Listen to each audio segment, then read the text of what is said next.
नए समास भी पढ़ते हैं, लेकिन हम थोड़ा सा उतना दूर नहीं जाते हुए थोड़ा सा यहीं रहते हैं कि राजकुमार में राजकुमार कौन सा समास है। अब राजकुमार में कुमार का मतलब है पुत्र, क्या होता है पुत्र, और राज माने होता है जो राजा का पुत्र हो, इसका मतलब कि राजा का पुत्र राजकुमार कहलाता है। तो अव्ययी भाव समास का मतलब होता है किसी भी समास का जो शब्द है, समासिक पद है, उसमें पहला पद क्या होना चाहिए, प्रधान, साथ में पहला पद अव्यय होना चाहिए। अब सवाल उठता है अव्यय किसे कहते हैं। अब देखो अव्यय किसे कहते हैं, अव्यय का मतलब होता है कि वैसा शब्द जिसका रूप बदलता नहीं हो, कोई भी शब्द में लिखो उसका रूप नहीं बदलेगा।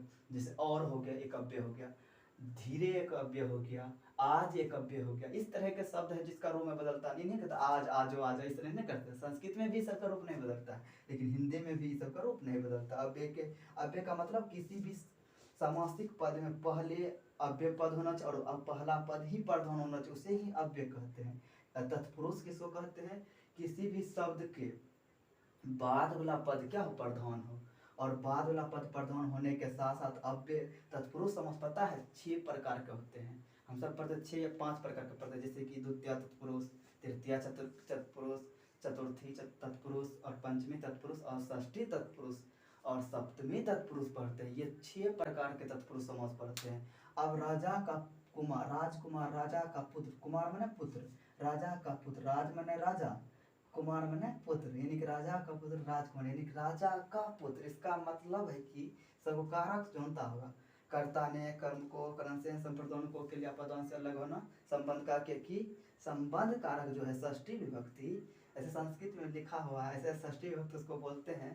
छठा स्थान पर आता है षष्ठी विभक्ति में, उसका का के की होता है, रा रे होता है, मा में मी होता है, इस प्रकार होता है, उसी का है। इसका मतलब है षष्ठी माता है, इसको हम बोल सकते षष्ठी तत्पुरुष, लेकिन यहाँ वैसा बात नहीं बोलेंगे, यहाँ सिर्फ बोलेंगे तत्पुरुष समास। क्या बोलेंगे, तत्पुरुष समास, क्योंकि इसी का एक भाग है।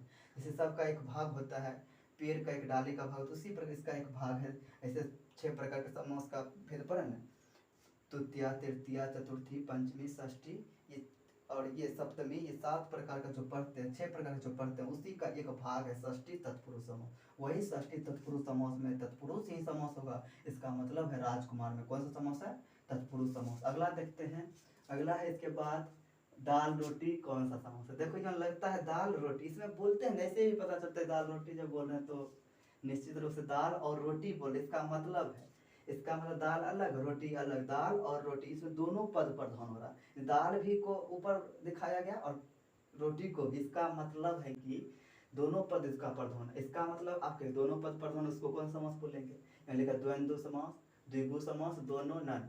अब दोनों तो नहीं हो सकते, ऐसा नहीं है कि दाल रोटी दोनों समास होगा, इस संभव ही नहीं है। अब द्विगु समास किसे कहते, सवाल उठता है। द्विगु समास का मतलब होता है किसी भी समासिक पद का पहला संख्यावाचक होना चाहिए। अब संख्यावाचक किसको कहते हैं, संख्या वाला, जैसे पंचवटी, त्रिपद, इस तरह संख्या में होना चाहिए, संख्या तौर पर लिखा रहना चाहिए, उसको हम बोलेंगे द्विगु समास। तो द्विगु समास तो होगा नहीं, दोनों पद प्रधान होगा, तो द्विगु समास में संख्यावाचक तो है नहीं, इसमें है। दाल रोटी एक समास का नाम है, दाल और रोटी बोले, इसका दोनों पद प्रधान है। और द्वंद्व लिखा है, द्वंद्व ये मैंने दोनों दोनों, द्वंद्व मैंने द्वंद्व, दो मैंने द्वंद्व, इसका मतलब दाल रोटी जो है द्वंद्व समास है। और द्वंद्व समास का मतलब है कि जिस समासिक पद का दोनों पद प्रधान, उसे द्वंद्व समास बोलेंगे, वही द्वंद्व समास। इसका दाल और रोटी जब बोले तो इसका दोनों पद प्रधान है, इसलिए ये द्वंद्व समास होगा। इसका ऑप्शन क्या हो जाएगा, इसका ऑप्शन हो जाएगा ए। कोई दिक्कत, आगे चलते थोड़ा सा। घन श्याम, आपके घन किसको बोलते हैं, और श्याम, घन का मतलब होता है बादल, और श्याम का मतलब काला, यानी कि बादल के जैसा काला दिखने वाला। अब बादल के जैसा काला दिखने वाला, अब बादल के जैसा काला दिखने वाला। आप देखो श्याम जो बोलते, श्याम मतलब काला। अब क्यों काला क्या होता है, ऐसे काला एक विशेषण है, काला क्या विशेषण है। आपके विशेषण किसे कहेंगे, यह सवाल उठता है। विशेषण उसको कहते हैं, अब देखो विशेषण किसको कहते हैं, संज्ञा और सर्वनाम के एक गुण को बताता है, उसकी प्रॉपर्टीज को बताता है, या उसकी विशेषता को बतलाता है। आपके कैसे बताता है, से राम अच्छा लड़का है, बोले राम अच्छा है, तो ये अच्छा जो है राम के क्वालिटी, राम के गुण के बारे में, राम के प्रॉपर्टीज के बारे में बता रहा है, राम के अच्छाई के बारे में बता रहा है। क्या अच्छाई ही बताएगा, बुराई भी बताएगा। और पता है विशेषण भी 5 प्रकार के होते हैं, अब विशेषण पर चलेंगे बहुत देर चल जाएगा, इसलिए विशेषण को छोड़ते हुए थोड़ा इस पे चलते हैं। घन श्याम, घन मैंने बादल, श्याम मैंने काला, बादल के जैसा जो काला हो। सबको सोचता है कि बहुव्रीहि समास होगा या द्विगु समास होगा या कर्मधारय कौन होगा, ये समझ में सबको चकरा रहा है कि द्विगु समास तो संख्यावाचक होगा, ये तो नहीं होगा। आप बहुव्रीहि और कर्मधारय में कैसे पता चले कौन होगा? सबको समझ बहुव्रीहि समास किसे कहेंगे? अब बहुव्रीहि का मतलब क्या होता है समझते हैं थोड़ा सा। बहुव्रीहि का मतलब होता है कि देखो है कुछ बता कुछ रहा, जैसे कि लंबोदर, लंब जो उदर, लंब बनाता है लंबा, उदर बनाता पेट, यानी जिसका पेट लंबा, अर्थात गणेश जी, यानी कि अपने सामान्य अर्थ को छोड़कर विशेष अर्थ को बतावे। लेकिन वैसा समासिक पद जो अपने सामान्य अर्थ को छोड़ के एक विशेष अर्थ को बताता है उसे क्या बोलते हैं? उसको बोलते हैं बहुव्रीहि समास। अब बहुव्रीहि समास तो घन श्याम यानी घन के जैसा काला बादल है, तो उसको ये पता नहीं कौन अर्थात के, ये पता नहीं है, इसका मतलब है कि ये नहीं पता तो बहुव्रीहि समास नहीं होगा। और जब बहुव्रीहि द्विगु समास तो नहीं होगा क्योंकि संख्यावाचक है न, इसका नन तो नहीं होता है, और इसका सही ऑप्शन सी है। अब कर्मधारय समास किसको कहते हैं? अब कर्मधारय किसको कहेंगे? अब देखो वैसा समासिक पद जिसे विशेषण की प्रधानता हो, विशेषण आता हो। देखो घन श्याम, श्याम क्या? श्याम मैंने तो काला, काला क्या? एक विशेषण है, हम पढ़ते हैं काला क्या? एक विशेषण है। उसका विशेषण जो है काला वर्ग में, काला एक विशेषण, इसका घन किसका विशेषता बता रहा है? इसका विशेषता बता रहा है। विशेषण किसको कहते हैं? वैसा संज्ञा, वैसा शब्द जो संज्ञा और सर्वनाम के विशेषता यानी गुण को बता तो उसे विशेषण कहते हैं। वही विशेषण घन का, घन मैंने बादल के काला को बता रहे, बादल को काला, उसके गुण को बता रहे काला होता है। इसका मतलब है कि जही ना इसमें विशेषण पद लगा वही ना लाइसेंस किसका देना? कर्मधारय समास का। कोई दिक्कत? आगे चलते हैं। चौराहा कौन समास है? चौराहा, आप देखो इसमें तो सब पता चलेगा। देखो सबसे पहले देखें चौराहा कौन? चौराहा यानी कि चौराहा किसको बोलते हैं? जिस जगह चार राह, चौराहा, चौ मैंने चार, राह मैंने रास्ता, यानी जिस जगह से चार रास्ता निकलता हो उसे नहीं बोलते चौराहा। हम सब देखते हैं जैसे सुनता होगा कि किसी जगह चार रास्ता निकलता है उसको जीरो माइल बोलते हैं। इस तरह बहुत सारा चीज होता है, जैसे कि एक रास्ता इधर, एक रास्ता इधर, एक रास्ता इधर, एक रास्ता इधर निकले, चार रास्ता एक गोल टाइप का बन जाता है, उसे जीरो टाइप का बनता है, इसलिए इसको जीरो टाइप को बोलते हैं। उसी प्रकार चौराहा यानी चार राह निकलने वाला। जब चार राह निकलने वाला तो कर्मधारय तो नहीं होगा क्योंकि इसमें विशेषण दिखाइए नहीं पड़ा, विशेषण है वो नहीं क्या है, ये तो नहीं होगा क्योंकि विशेषण होना चाहिए, नहीं है। द्वंद्व समास तो और नहीं होगा, क्यों नहीं होगा? क्योंकि द्वंद्व समास होने के लिए दोनों पद क्या होना चाहिए? प्रधान होना चाहिए, दोनों पद का विशेष, दोनों पद के गुण होना चाहिए एक समान, जैसे कि इतना और इतना। अब आगे चलते इसके बारे में। आप देखो इसका मतलब ये तो नहीं होगा, जब ये नहीं होगा तो ये भी नहीं होगा कर्मधारय, इसका ऑप्शन ए हो जाएगा। द्विगु समास, द्विगु समास उसको कहते हैं वैसा सामाजिक पद जिसका पहला जो किसी भी सामासिक पद में पहले जो संख्यावाचक हो, पहला पद क्या हो? संख्यावाचक हो, उसे चौराहा, चौ मैंने चार, राह मैंने राह, यानी कि पहला क्या है? चौ, चौ मैंने चार, यानी चार रास्ता, यानी चार एक क्या? विशेषण है, अति विशेषण का, चार एक संख्या है, जब संख्या ठीक है द्विगु समास हो जाएगा। आगे चलते पीताम्बर, यही देखो पीताम्बर। अब पीताम्बर में कौन समास है? पित्त जो अंबर, पित्त मैंने था पीला, अंबर मैंने था वस्त्र, यानी कि जिसका वस्त्र पीला हो, अर्थात इस जगह बोल रहे अर्थात, क्यों बोल रहे हैं? क्योंकि अर्थात हम बोलते विष्णु भगवान, बोलते हैं बोलते हैं, इसका मतलब है जिसका वस्त्र पीला हो उसे अर्थात करके बोलना पड़ता है विष्णु भगवान। तो इसका मतलब है कि ये जो द्विगु समास तो हो ही नहीं सकता आपका, क्यों नहीं होगा? क्योंकि हम जानते हैं पहला पद इसका क्या था? संख्यावाचक, जैसे इसमें वो संख्यावाचक देखें भैंस को द्विगु समास में लगाए थे, लेकिन ये तो होगा ना। द्वंद्व समास तब होगा जब दोनों पद प्रधान होंगे, इसमें दोनों पद पता ही चला कहाँ दोनों पद प्रधान होने वाला, और उसके बीच में हाइफन भी लगा रहता है, यानी कि इसको हम डैश के तौर पर जानते हैं, हाइफन उसको बोलते हैं, योजक चिन्ह भी बोलते हैं, लेकिन वो तो नहीं लगा है और ये सकले है, तो इसका मतलब ये तो नहीं होगा। अब पित्त अंबर, पित्त जोड़ अंबर, पित्त मैंने पीला, अंबर मैंने वस्त्र, जिसका वस्त्र पीला हो, अर्थात बोलते हैं ना, बोलते हैं जिसका वस्त्र पीला हो अर्थात विष्णु भगवान। और उसी प्रकार यहाँ बहुव्रीहि समास जब कहते हैं, बहुव्रीहि का समास होता है वह समासिक पद जिसका जो समान अपने सामान्य अर्थ को छोड़ देगा, एक विशेष अर्थ को बता देता है कि ये होगा अर्थात करके, जैसे कि पित्त अंबर, पित्त मैंने पीला, अंबर मैंने वस्त्र, यानी जिसका वस्त्र पीला अर्थात वही विष्णु भगवान, इसलिए उसका प्रधानता बता रहा है, सामान्य अर्थ को छोड़ दिया विशेष अर्थ को बताने के, जैसे कि लंब उदर, लंब मने होता है लंबा, उदर मने पेट, यानी जिसका पेट लंबा हो, लंबा का यानी कि मतलब हुआ कि लंबा मैंने लंबा पेट को छोड़ दिया, यानी लंबा और पेट अर्थात करके गणेश भगवान बोलना पड़ता है। इसका मतलब है आगे चलते, जैसे कि एक और हम उदाहरण लेते हैं, चंद्रशेखर। चंद्र जो शेखरा, चंद्र मनते चंद्रमा, शेखर मनते कि सिर पे, नहीं जिसके सिर पे चंद्रमा उसे क्या बोले चंद्रशेखर। बिना पानी, बिना मैंने बिना, पानी मैंने होता हाथ, वो पानी नहीं उसमें पीने वाला को पानी होता है, ऐसे पानी पाकन मतलब का पानी, ये पानी तुम पीने वाला है भी नहीं करता, लेकिन यहाँ को हो रहा है ये पानी। और पानी ये जब पानी होता है, ये पानी जो हर्षिकर होता है पुआका ई वाला हर्षिकर, जो ये पानी होता है ये पानी बनाता है हाथ, बिना पानी यानी जिसके हाथ में बिना अर्थात सरस्वती माता बोलते हैं ना, बोलते हैं। उसी प्रकार जब इस प्रकार जो रहेगा जिसमें किसी सामान्य अर्थ को वैसा समासिक पद जो अपने सामान्य अर्थ को छोड़कर विशेष अर्थ को बताता हो, उसी को बोलेंगे बहुव्रीहि समास।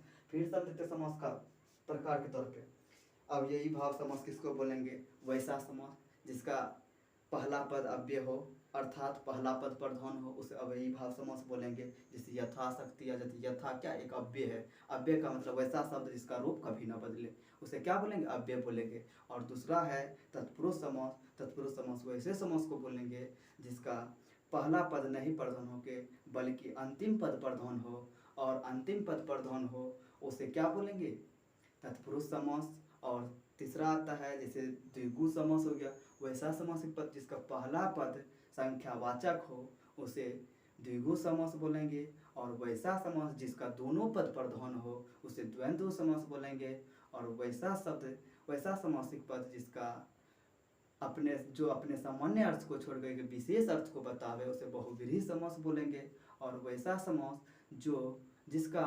जिसमें संख्यावाचक अंतिम पद या शुरू वाला पद शुरू वाला पद या अंतिम वाला शब्द में विशेषण शब्द जुड़ा हो, उस समासिक पद को क्या बोलेंगे कर्मधारय समास। यही था 12th क्लास का। थोड़ा और आगे बढ़ते यहाँ पयो इसको बोलते हैं। वास्तव में पय लिखा है लेकिन वास्तविक में बोला इसको जाता, पय तो बोल देते लेकिन गलत है, इसे बोला था पयो।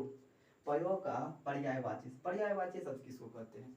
अब देखो जैसे पर्यायवाची शब्द का मतलब होता है कि जैसे मेरा नाम अलग है तो हो सकता है मेरा नाम एक ही नहीं होगा, बहुत सारा नाम होगा, उसी पर बहुत सारा सबका, जैसे बोर्ड का क्या बोर्डे नाम है, क्या इसको ब्लैक बोर्ड कहते हैं, ब्लैक बोर्ड को कहने से व्हाइट बोर्ड कहते हैं, और व्हाइट बोर्ड को हम श्यामपट बोलते हैं कि श्वेत पट बोलते, श्वेत पट्टा है, या इसी श्वेत पट्टा की जगह पर हमें इसको सफ़ेद पट्टी भी बोलते हैं, उजला पट्टी भी बोलते हैं, बहुत सारा इसका नाम हो, इसीलिए इसको बोलते हैं क्या उसी का दूसरा नाम। पर्यायवाची शब्द का मैंने कौन चीज, इसी का दूसरा और नाम।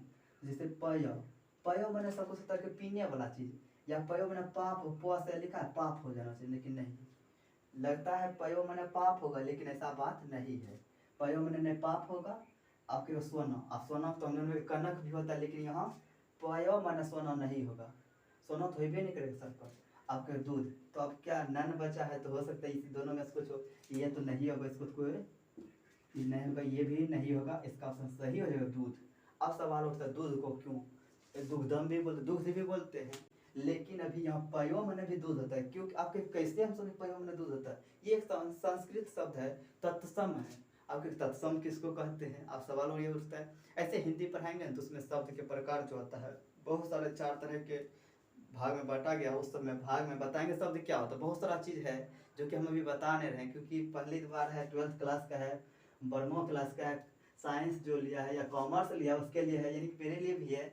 हम सब भी इस पर थोड़ा सा देख रहे हैं कि ये मेरे तरफ से ये जो लिखा हुआ है हो सकता है कि इसमें कोनो मिले। ये 2018 का क्वेश्चन है और व्याकरण हिंदी व्याकरण है, और उसी में से यहाँ कह रहा है दूध का जो पर्यायवाची शब्द होगा पया होगा, या पयो का पर्यायवाची शब्द दूध होगा। आगे चलते अंतिम में है 14 नंबर, अंतिम एक और है अनुराग का विलोम शब्द। आपके विलोम शब्द किसको कहते हैं, ये भी सवाल उठता है। बहुत सारा विलोम शब्द आप कहते हैं किसको, विलोम का मतलब है कि उल्टा, उल्टा शब्द किसको कहते हैं, उल्टा के ही दूसरा नाम है, हम उसको बोलते हैं उल्टा शब्द को दूसरा नाम से क्या बोलते हैं, ये बोलते हैं, या इसको बोलते हैं विपरीतार्थक शब्द। अब विपरीत अर्थक शब्द किसको बोलते हैं, विपरीत अर्थ, विपरीत मैंने उल्टा, अर्थक मैंने अर्थ निकलने वाले, वैसा शब्द जिसका विपरीत अर्थ निकल, उल्टा अर्थ निकल, उसे क्या बोलेंगे विपरीत अर्थक शब्द बोलेंगे। अब विपरीत अर्थक बोलता है, लिखा विपरीतार्थक शब्द, उसी को हम तोड़ दिए विपरीत अर्थक, यानी कि अनुराग का जो होगा, तो अनुराग मैंने तो ये नहीं होगा, प्रेम तो कभी भी नहीं करेगा, प्रेम तो उल्टा नहीं होगा, अच्छा भी उल्टा नहीं होगा, इसका संगीत नहीं होगा, इसका हो जाएगा सीधा क्या विराग। इन्हीं के कहने का मतलब है कि अनुराग का विलोम शब्द क्या हो जाएगा विराग। ध्यान देना ये सब चीज। आप सवाल उठता है कृष्ण, बहुत ही महत्वपूर्ण है, इसमें है सब चक्राता है। क्या चक्राता आप देखते हैं, कृष्ण का विलोम शब्द है, कृष्ण माना था काला, सब कुछ हो काला है तो सफेद हो जाएगा, टिक मार देता है, या श्वेत में मार देता है, लेकिन ऐसा बात नहीं है। या दिन रहेगा तो दिन में मार दिया, नहीं, काला होगा तो। अब कृष्ण है तो ध्यान देना, विलोम शब्द पूछ रहा है, ये नहीं पूछ रहा है कृष्ण का पर्यायवाची, पर्यायवाची पूछता तब ना काला मारते, लेकिन यहाँ पूछ रहा है कृष्ण का विलोम शब्द क्या है, उल्टा क्या है। तो ये सफेद तो हम जानते हैं कृष्ण में काला जरूर होता है, लेकिन ये कृष्ण वो कृष्ण नहीं है कि जो कृष्ण का माने काला अर्थ निकले। ये कृष्ण वो है जिसको हम पक्ष के तौर पर जानते हैं। हम जानते हैं दो पक्ष होते हैं, कृष्ण पक्ष शुक्ल पक्ष, वही कृष्ण पक्ष है। ये सफेद नहीं होगा यहाँ, और यहाँ शुक्ल पक्ष इसका सही उत्तर हो जाएगा, ये सफेद नहीं होगा। ध्यान देना इस चीज पर, थोड़ा सा चकरा जाता है, लेकिन ध्यान देना ऑप्शन 20 का सही हो जाएगा, शुक्ल पक्ष।